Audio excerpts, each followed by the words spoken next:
नमस्कार दोस्तों, आप लोग कैसे हैं। हमें आशा है कि आप लोग स्वस्थ, मस्त और ज़बरदस्त होंगे।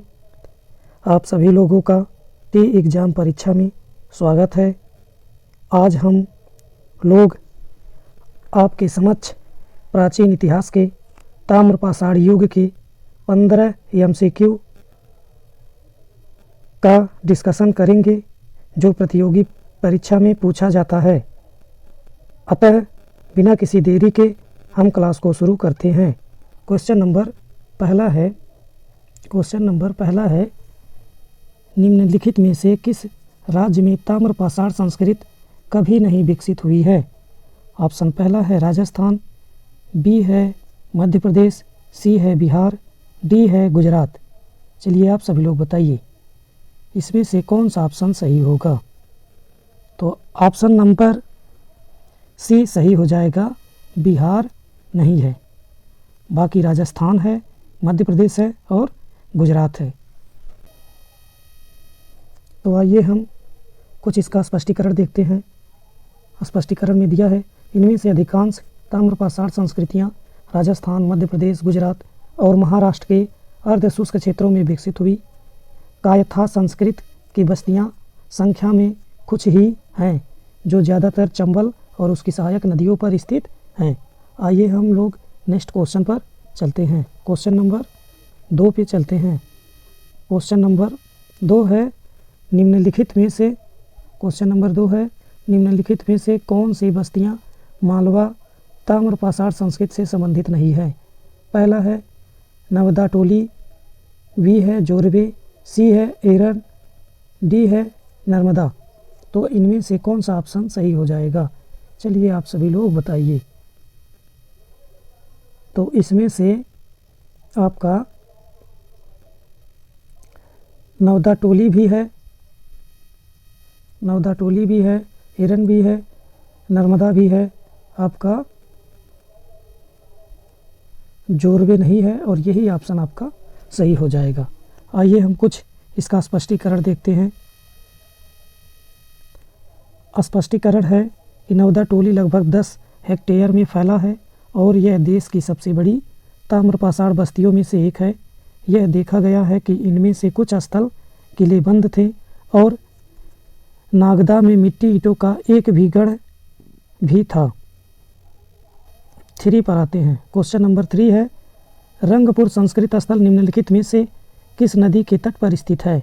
ऑप्शन ए है घेलो, बी है कृष्णा, सी है गंगा, डी है यमुना। आप सभी लोग इसमें से बताइए। तो क्वेश्चन नंबर 3 का आंसर हो जाएगा घेलो। तो ऑप्शन नंबर आपका सही हो जाएगा ए, घेलो रंगपुर संस्कृत स्थल घेलो नदी के तट पर स्थित है। चलिए हम इसका कुछ स्पष्टीकरण देखते हैं। रंगपुर संस्कृत स्थल ज़्यादातर गुजरात में घेलो और कालूभर नदियों पर स्थित है। चलिए हम नेक्स्ट क्वेश्चन पे चलते हैं। क्वेश्चन नंबर 4 है निम्नलिखित में से कौन सी बस्ती प्रभास संस्कृत से संबंधित नहीं है। ऑप्शन पहला है प्रकाश, बी है नागदा, सी है दैमाबाद, डी है इनाम गांव। आप सभी लोग चलिए बताइए। तो इस क्वेश्चन का आंसर हो जाएगा नागदा।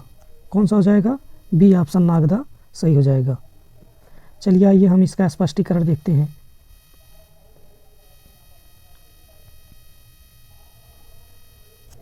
तो इसका स्पष्टीकरण है प्रकाश, दैमाबाद और इमाम गांव इस संस्कृत की कुछ सबसे प्रसिद्ध बस्तियां हैं। इनमें से सबसे बड़ा दैमाबाद है जिसका क्षेत्रफल लगभग 20 लाख हेक्टेयर था। चलिए हम नेक्स्ट क्वेश्चन पे चलते हैं। क्वेश्चन नंबर 5 पर आते हैं। क्वेश्चन नंबर 5 है मालवा संस्कृति के लोग ज़्यादातर निम्नलिखित में से किस नदी के तट पर बसे थे। ऑप्शन ए है कृष्णा, बी है गोदावरी, सी है नर्मदा और डी है सिंधु। चलिए आप सभी लोग बताइए इसमें से कौन सा ऑप्शन सही होगा। तो क्वेश्चन नंबर 5 में हो जाएगा सी, नर्मदा नदी के तट पर बसे थे। आइए इसका हम स्पष्टीकरण देखते हैं।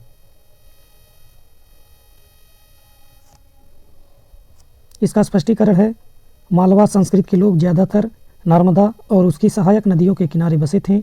नवदा, टोली, एरन और नगदा मालवा संस्कृत की 3 सबसे प्रसिद्ध बस्तियां हैं। चलिए हम नेक्स्ट क्वेश्चन पे चलते हैं। क्वेश्चन नंबर, थोड़ा सा फॉन्ट छोटा कर लेते हैं ताकि ये पूरा ऑप्शन आ जाए। क्वेश्चन नंबर 6वां है, ताम्रपाषाण संस्कृत के लोग की कृषि प्रथाओं के संबंध में निम्नलिखित कथनों पर विचार करें।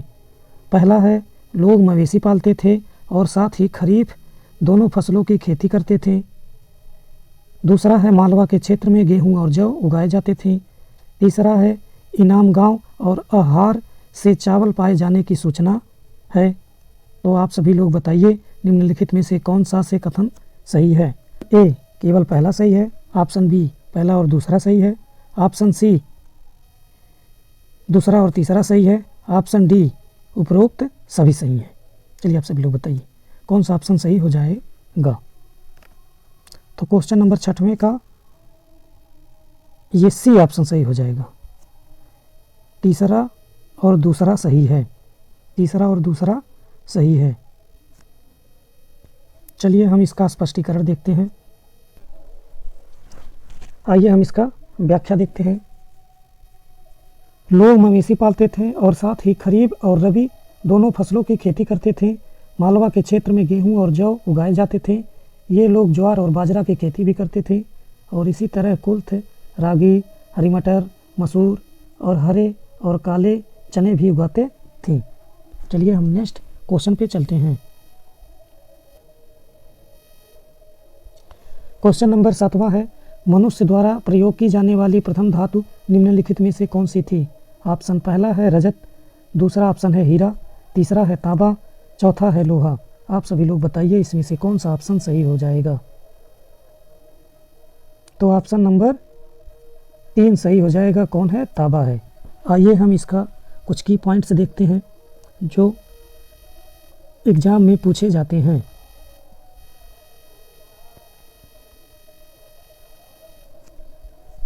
तांबा पुरुषों द्वारा प्रयोग की जाने वाली पहली धातु थी। तांबे का प्रयोग सबसे पहले मनुष्य ने 10,000 साल पहले किया था।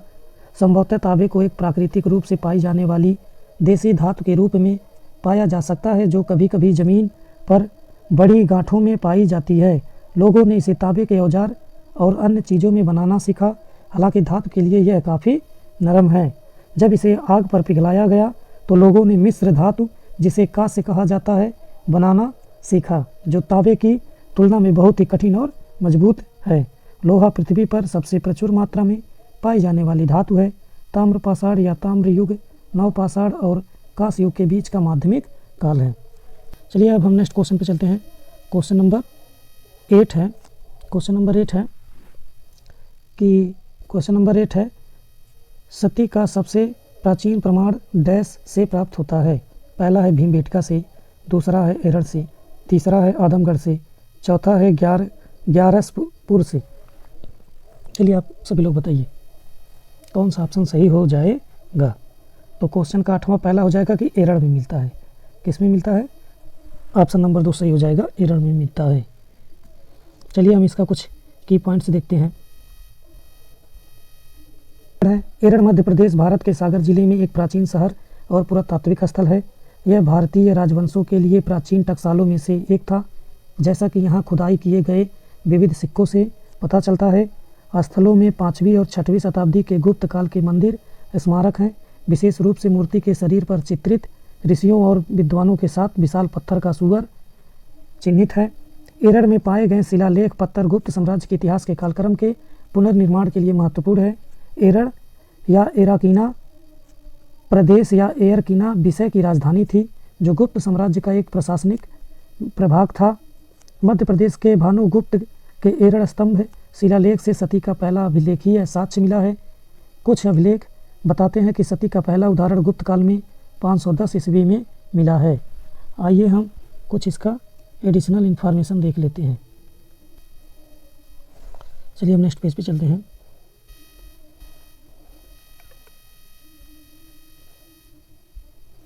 कुछ इसका एडिशनल इन्फॉर्मेशन दिया है, आप लोग देख लीजिएगा भीमबेटका के बारे में। ये आप सभी लोग देख लीजिएगा कि भीमबेटका आश्रय मध्य भारत में एक पुरातात्विक स्थल है जो पूरा पाषाण और मध्य पाषाण काल के साथ साथ ऐतिहासिक काल तक फैला है। यह भारत में मानव जीवन की शुरुआती अंशों को प्रदर्शित करता है और पाषाण युग के साक्ष्य एस्चुलियन काल में स्थल पर शुरू होता है। यह यूनेस्को की विश्व धरोहर स्थल है जिसमें 7 पहाड़ियाँ हैं। ये आदमगढ़ का देख लीजिएगा आप सभी लोग। बाकी हम नेक्स्ट क्वेश्चन पे चलते हैं।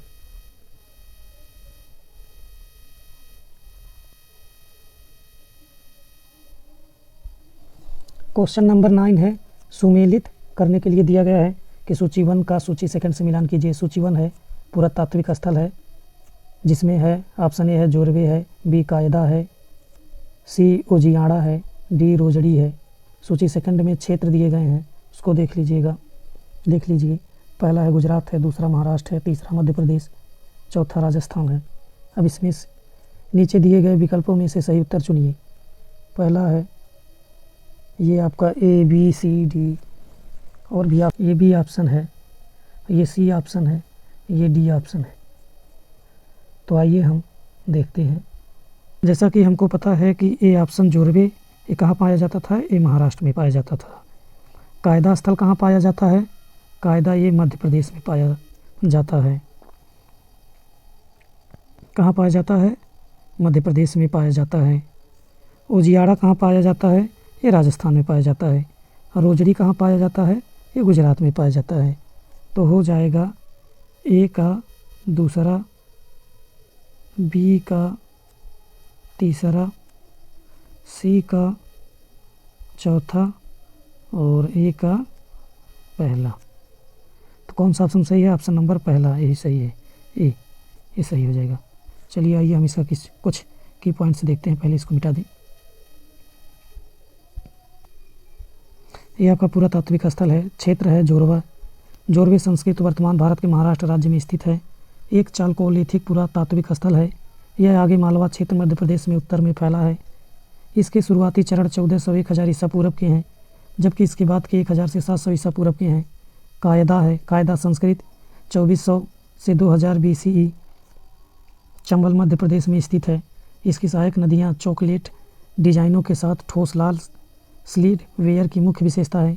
ओजियाड़ा है, ओजियाना जिला भीलवाला के पहाड़ी क्षेत्र में ब्यादर के लगभग 30 किलोमीटर दक्षिण पश्चिम में स्थित है। यह स्थल असामान्य रूप से पहाड़ी ढलान पर स्थित है, जो इसे आहार संस्कृत के अन्य स्थलों के बीच अद्वितीय बनाती है, जो नदी घाटियों में पनपती है। विशाल जलाशयों की ओर पहाड़ी के उत्तर ढलान पर खुदाई से एकल संस्कृति जमा का पता चलता है। यह लगभग 7.5 मीटर की मोटी जमा हर संस्कृत 3000 से 1500 BCE के सभी उत्खनन स्थलों में से अधिकतम है। पूरे जमा को मिट्टी के बर्तन और संरचनात्मक सबूतों पर 3 चरणों में विभाजित किया। रोजड़ी देखते हैं। रोजड़ी सिंधु घाटी सभ्यता से संबंधित एक पुरातात्विक स्थल है। यह भारत में गुजरात राज्य के सौराष्ट्र प्रायद्वीप में राजकोट जिले के गोंडल तालुक से भाटर नदी के उत्तरी तट पर स्थित है। यह 2500 ईसा पूर्व से 1700 ईसा पूर्व तक लगातार कब्जा में किया गया था। क्वेश्चन पर चलते हैं। क्वेश्चन नंबर 10 है, निम्नलिखित में से कौन मालवा क्षेत्र की सबसे पुरानी ज्ञात कृषि बस्ती है। ऑप्शन ए है एरड़, बी है नवदा टोली, सी है कायदा, डी है त्योंथर। चलिए आप सभी लोग इसमें से बताइए। तो इसका ऑप्शन हो जाएगा सी, कायदा हो जाएगा। क्या हो जाएगा, ऑप्शन सी कायदा। चलिए आइए इसका की पॉइंट्स देख लेते हैं। इसका कुछ की पॉइंट्स दिया है कायदा का, ये आप सभी लोग देख लीजिएगा। ठीक है, हम नेक्स्ट क्वेश्चन पे चलते हैं। कुछ इसका एडिशनल इन्फॉर्मेशन दिया है, ये भी आप सभी लोग देख लीजिएगा। एरड़ का दिया है, नवदा टोली का दिया है, ये आप सभी लोग देख लीजिएगा। हम नेक्स्ट त्योथर का दिया है, ये आप सभी लोग देख लीजिएगा। हम नेक्स्ट क्वेश्चन पे चलते हैं। क्वेश्चन नंबर है, जोरवे संस्कृत निम्नलिखित में से किससे संबंधित है। ऑप्शन ए नव पाषाण युग, ऑप्शन 2 पूरा पाषाण युग, ऑप्शन 3 ताम्र पाषाण युग, ऑप्शन 4 कांस्य युग। चलिए आप सभी लोग इसमें बताइए कौन सा ऑप्शन सही होगा।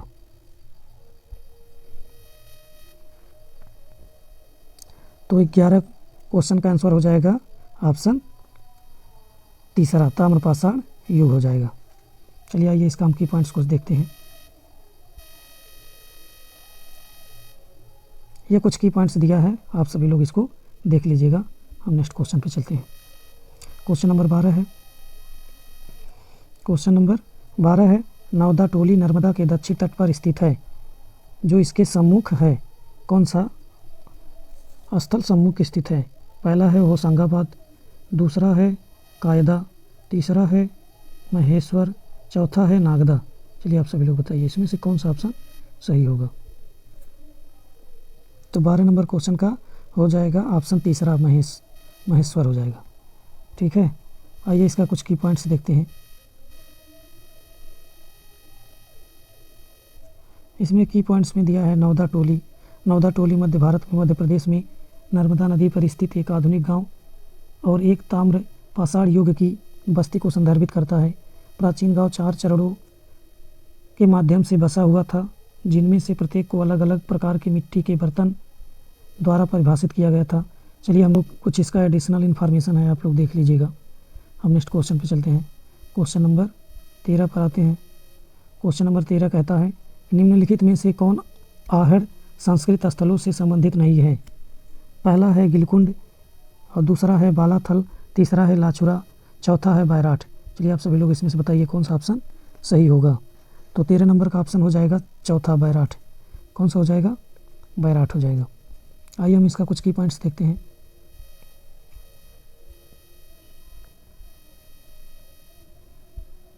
आहड़ संस्कृत को बनास संस्कृत के रूप में भी जाना जाता है। यह ताम्र पाषाण युग से संबंधित सभ्यता है। एडिशनल इन्फॉर्मेशन दिया है। आहड़ स्थल है और जिला है। आहड़ स्थल में है गिलकुंड, राजसमंद जिला में स्थित है। बालाथल उदयपुर जिला में स्थित है।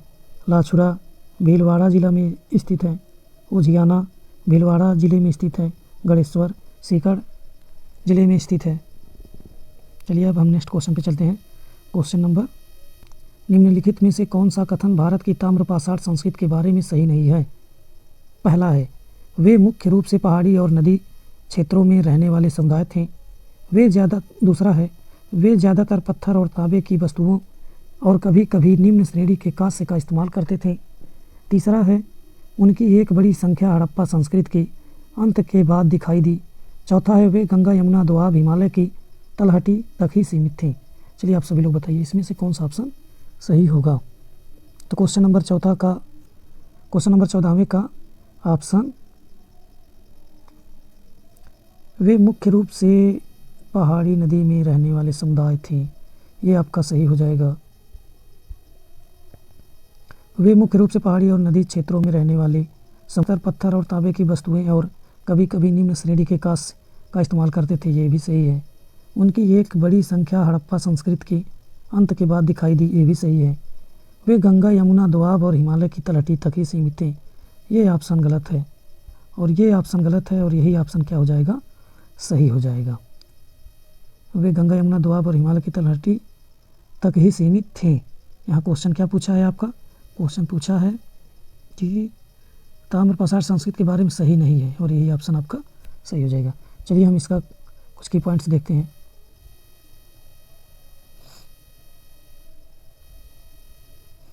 आप सभी लोग ये की पॉइंट्स देख लीजिएगा।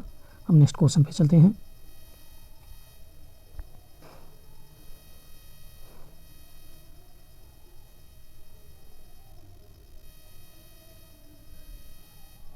आइए क्वेश्चन नंबर 15 पर आते हैं। मनुष्य द्वारा प्रयोग की जाने वाली प्रथम धातु निम्नलिखित में से कौन सी थी? ऑप्शन ए है रजत, दूसरा है हीरा, तीसरा है तांबा, चौथा है लोहा। चलिए आप सभी लोग बताइए इसमें से कौन सा ऑप्शन सही होगा। तो ऑप्शन नंबर तीसरा सही हो जाएगा। कौन सही है? ऑप्शन नंबर तीसरा तांबा हो जाएगा। आइए हम इसका कुछ की पॉइंट्स देखते हैं। ये आप सभी लोग देख लीजिएगा। अगर वीडियो आपको अच्छा लगे तो लाइक करें, शेयर करें और ऐसे ही वीडियो पाने के लिए हमारे चैनल को सब्सक्राइब करें। Thank you.